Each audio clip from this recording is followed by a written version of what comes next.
હા ભાઈ, ખેડૂત મિત્રો આવ્યા છે તેના ધાણા ઊંચા ભાવે વેચાતા તો પૂછી રહી શું ભાવ ને કયું ગામ. મિત્રો તમારું ગામ કયું? રામદેવપુર તાલુકાનું જીણા ને કેટલા ધાણા લઈને આવ્યા 38 હતા ને શું ભાવ આવી?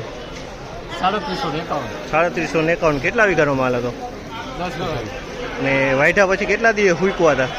10 થી 12 દી. 10 થી 12 દી હુકેલો માલ હતો. તમે જોઈ શકો છો આ ટાઈપનો માલ બનાવીને લેવા છે ને 3751 રૂપિયાનો ભાવ આવેલો છે ખેડૂત મિત્રોને. 3751 રૂપિયાનો ભાવ આ ટાઈપનો માલ છે. તમે જોઈ શકો છો સુપર ક્વોલિટી માલ બનાવ્યો છે ખેડૂએ. માલમાં કાંઈ ન ઘટે. જામ જોધપુરનું ઝીણાવાડી ગામ કહેવાય છે મિત્રો. ત્યાંની ધાણી વખણાય છે ને ત્યાંના ખેડૂ છે ને માલ તમે જોઈ શકો છો જેવો વખણાય તેવો જ માલ બનાવીને લઈ આવે છે મિત્રો.